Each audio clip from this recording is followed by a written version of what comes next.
मित्रांनो, आज आपण गोष्ट करणार आहोत राजसाहेब ठाकरे आणि देवेंद्र फडणवीस यांच्यामध्ये कोण चूक कोण बरोबर याची. आजची गोष्ट अशा एका प्रकल्पाची आहे ज्याचं नाव ऐकताच महाराष्ट्रामध्ये राजकारण, इंजिनिअरिंग, सोशल मीडिया आणि स्टँडअप कॉमेडी सगळं एकाच वेळी सुरू झालेलं आहे. नाव आहे Mumbai Pune expressway missing link.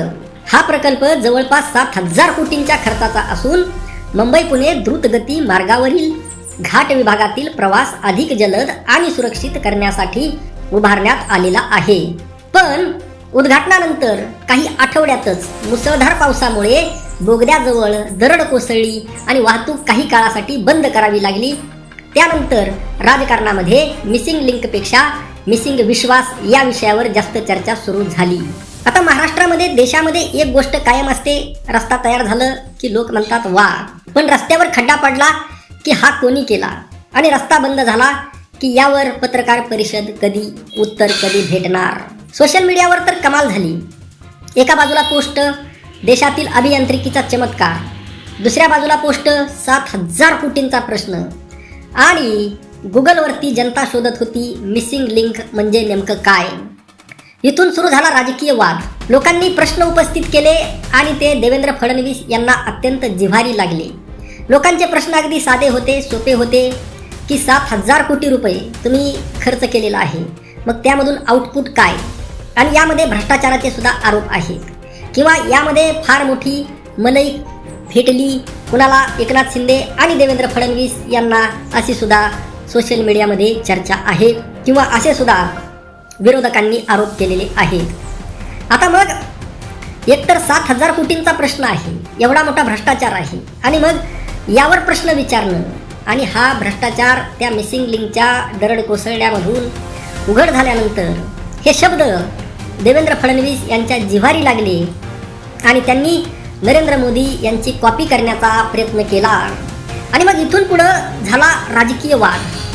Devendra Fadnavis यांनी स्वतःलाच महाराष्ट्र घोषित केलं आणि विधानसभेमध्ये जे भाषण केलं, जो अहमपणा दाखवला, तो मुख्यमंत्री पदाला शोभणारा अजिबात नव्हता. आणि मग अनेक जाणते लोकांना हे खटकलं, आणि राजसाहेब ठाकरे आपल्या भाषणातून त्यांनी प्रश्न विचारला की प्रकल्पावर प्रश्न विचारला तर महाराष्ट्राचा अपमान कसा होतो. राज ठाकरे यांचा मुद्दा असा होता की मोठ्या सार्वजनिक प्रकल्पावर प्रश्न विचारणे हा लोकशाहीचा भाग आहे. लोकशाही शासन व्यवस्थेमध्ये लोकप्रतिनिधी हे लोकांना जबाबदार असतात. लोकप्रतिनिधी हे काही देशाचे मालक नाहीत, आणि लोकप्रतिनिधी म्हणजे देश नाही, लोकप्रतिनिधी म्हणजे महाराष्ट्र नाही.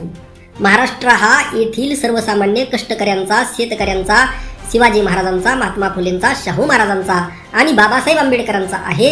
हा महाराष्ट्र प्रबोधनकार ठाकरेंचा आहे. हा महाराष्ट्र सगळ्या हुतात्म्यांचा हा महाराष्ट्र आहे. हा महाराष्ट्र क्रांतिसिंह नाना पाटलांचा महाराष्ट्र आहे. आता दुसऱ्या बाजूला विधानसभेमध्ये मुख्यमंत्री देवेंद्र फडणवीस उभा राहिले.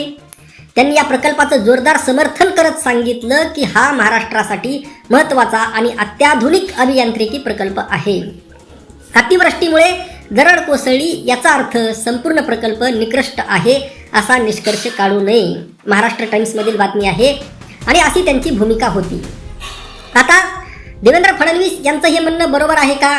ठीक आहे, कितीही चांगलं काम जरी केलं, प्रोजेक्ट केलं, तरी त्यामध्ये काही लो फॉल्स राहू शकतात. परंतु नितीन गडकरी आणि हे लोक ज्या पद्धतीने पूल्स बनवत आहेत, पूल पडत आहेत, उद्घाटनानंतर एका महिन्यातच खड्डे पडत आहेत, यावरून, आणि हा जनतेचा अधिकार आहे आणि मोठी कमाई या लोकांनी केलेली आहे, हे यांच्या संपत्तीवरून, आमदार खासदार खरेदीवरून अगदी सहज लक्षामध्ये येत आहे. आता इथपर्यंत सगळं गंभीर आहे, पण सोशल मीडिया गंभीर राहत नाही. एका मीममध्ये एक जण म्हणतो मी पावसात घसरलो, आणि खाली कॅप्शन होतं राजकारणात मात्र कोणीही घसरत नाही. आता न्यूज चॅनल्सवर काय मोठा खुलासा, दुसऱ्या ह्याच्यावर सडेतोड प्रत्युत्तर, तिसऱ्यावर कोण खरं, चौथ्यावर ब्रेक नंतर पहा. आणि पत्रकार म्हणून मला प्रश्न पडतो, या वादामध्ये नेमकं महत्त्वाचं काय? दरड कोसळली का? कोसळली. वाहतूक बंद झाली का? होय. लोकांनी प्रश्न विचारले का? होय. सरकारने उत्तर दिलं का? तर सरकारने उत्तर देण्याच्या ऐवजी सरकार चिडलं. मग आता निर्णय कोणाचा? तर जनतेचा होणार. आणि हा जनतेचा आवाज बनण्याचं काम राजसाहेब ठाकरे यांनी केलं. कारण सार्वजनिक प्रकल्पावर प्रश्न विचारणं ही लोकशाहीचा भाग आहे आणि सरकारने त्यांची बाजू मांडणंही तितकंच महत्त्वाचं आहे. पण सरकारने बाजू मांडताना दमदाटी करता कामा नये, धमकी देता कामा नये. पण एक गोष्ट मात्र निश्चित, महाराष्ट्रात एखादा पूल, बोगदा किंवा महामार्ग तयार झाला की त्याचं उद्घाटन एक दिवसाचं असतं आणि त्यावर राजकारण अनेक दिवस चालतं. हे का चालतं? कारण याच्या पाठीमागे श्रेयवाद आहे, याच्या पाठीमागे भ्रष्टाचार आहे.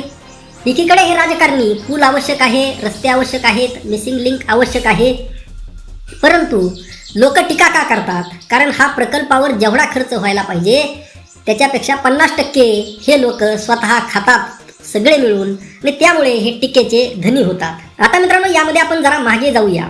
मुंबई पुणे एक्सप्रेसवे 1990च्या दशकाच्या अखेरीस सुरू झालेला हा महामार्ग महाराष्ट्राच्या अभिमानाचा विषय ठरला. पण काळ बदलला, वाहने वाढली, ट्रॅफिक वाढलं, विशेषतः खापोली खंडाळा घाटामध्ये वाहनांच्या रांगा वाढू लागल्या. मग अभियंत्यांनी विचार केला, घाटामध्ये आणखी एक सुधारित मार्ग तयार केला तर, आणि जन्म झाला मिसिंग लिंक या संकल्पनेचा. याचा उद्देश होता घाटातील वळणं कमी करणं, प्रवासाचा वेळ कमी करणं, इंधनाची बचत करणं आणि अपघातांचा धोका कमी करणं. सगळ्यात महत्त्वाचं आहे अपघातांचा धोका कमी करणं आणि वळणे कमी करणं. यासाठी मोठे बोगदे, उंच पूल आणि आधुनिक तंत्रज्ञान वापरण्यात आलं. त्यामुळे हा महाराष्ट्रातील सर्वात जटिल रस्ते प्रकल्पापैकी एक मानला जातो.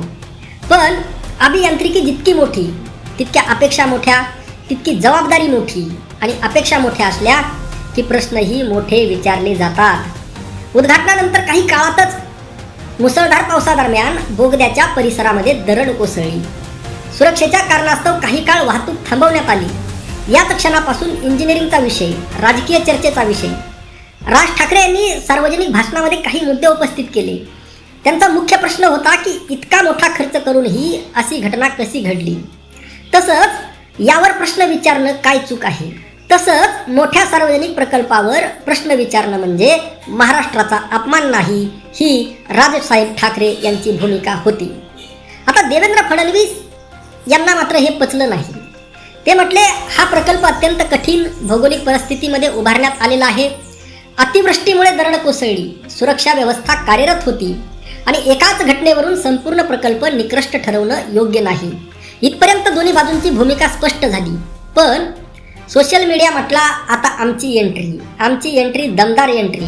एका बाजूला 30 सेकंदाची क्लिप, दुसऱ्या बाजूला 45 सेकंदाचं प्रत्युत्तर आणि तिसऱ्या बाजूला फुल कॉन्टेक्स्ट आणि चौथ्या बाजूला रिॲक्शन टू द रिॲक्शन. आजकाल बातमीपेक्षा बातमीवरील प्रतिक्रिया आणि प्रतिक्रियेवरची प्रतिक्रिया जास्त व्हायरल होते. पत्रकारितेच्या दृष्टीने जर पाहिलं तर इथं 3 वेगवेगळे प्रश्न निर्माण होतात. दरड का कोसळली हा प्रश्न अभियंते, भूगर्भ तज्ज्ञ आणि तपास यंत्रणा यांच्यासाठी आहे. पण याच्या पाठीमागे भ्रष्टाचार सुद्धा आहे. दुसरा प्रश्न, कामाच्या गुणवत्तेबाबत शंका उपस्थित करणं योग्य आहे का? तर लोकशाही शासन व्यवस्थेमध्ये आहे आणि गुणवत्ता का ढासळते? भ्रष्टाचारामुळे. कारण अनेक सार्वजनिक पैशातून उभारलेल्या प्रकल्पावर प्रश्न विचारण्याचा अधिकार नागरिकांना आहे. तिसरा प्रश्न, एक घटना म्हणजे संपूर्ण प्रकल्प अपयशी ठरतो का? याचं उत्तर तांत्रिकी तपासणी, अधिकृत अहवाल हे सगळे देतील. याचं उत्तर जरी 100% नाही असं असलं तरी सुद्धा यामध्ये प्रश्न विचारणं हा अधिकार शिल्लक आहे. म्हणजेच एकीकडे प्रश्न विचारणारे, दुसरीकडे उत्तर देणारे आणि मध्ये तथ्य शोधणारे पत्रकार असायला हवेत. पण आपल्या देशामध्ये एक गंमत आहे, कोणतीही बातमी आली की लोक 2 गटामध्ये विभागले जातात. पहिला म्हणतो सगळं चुकीचं, दुसरा म्हणतो सगळं बरोबर, तिसरा आता गुगलकडे जातो, ChatGPTमध्ये जातो आणि शोधतो नेमकं खरं काय. म्हणूनच पत्रकारितेचं काम आहे कोण जिंकलं हे सांगणं नाही. पत्रकारितेचं काम आहे प्रश्न काय, उत्तर काय आणि पुरावे काय हे समोर ठेवणं. आता एक गोष्ट लक्षामध्ये घ्या, 7,000 कोटींचा प्रकल्प म्हणजे फक्त आकडा नाही, तो करदात्यांचा पैसा आहे. म्हणून प्रश्न विचारणं चुकीचं नाही, पण पुराव्या येण्याआधी निकाल लावणं सुद्धा योग्य नाही. परंतु येथे सरकार ज्या पद्धतीने निकृष्ट पद्धतीने काम करत आहे त्यामुळे हातच्या काकणाला आरसा कशाला हा खरा प्रश्न आहे. या ठिकाणी लोकशाहीची खरी परीक्षा असते. सरकारने टीका ऐकली पाहिजे, विरोधकांनी सुद्धा टीका केली पाहिजे आणि त्यासोबत तथ्य मांडली पाहिजेत. पत्रकारांनी पडताळणी केली पाहिजे आणि नागरिकांनी भावनेपेक्षा माहितीला जास्त महत्त्व दिलं पाहिजे. कारण आज मिसिंग लिंक आहे, उद्या एखादा पूल असेल, परवा एखादा धरण प्रकल्प असेल. जर लोकांनी प्रश्न नाही विचारले तर सरकार अशाच पद्धतीचं निकृष्ट काम करेल. त्यामुळे प्रश्न विचारलं गेलं पाहिजे आणि देवेंद्र फडणवीस यांनी प्रश्नाचं उत्तर द्यायला शिकलं पाहिजे, धमकी नव्हे. आणि येथे सामना राजसाहेब ठाकरे यांच्याशी आहे. त्यांच्यासमोर देवेंद्र फडणवीस टिकू शकणार नाहीत.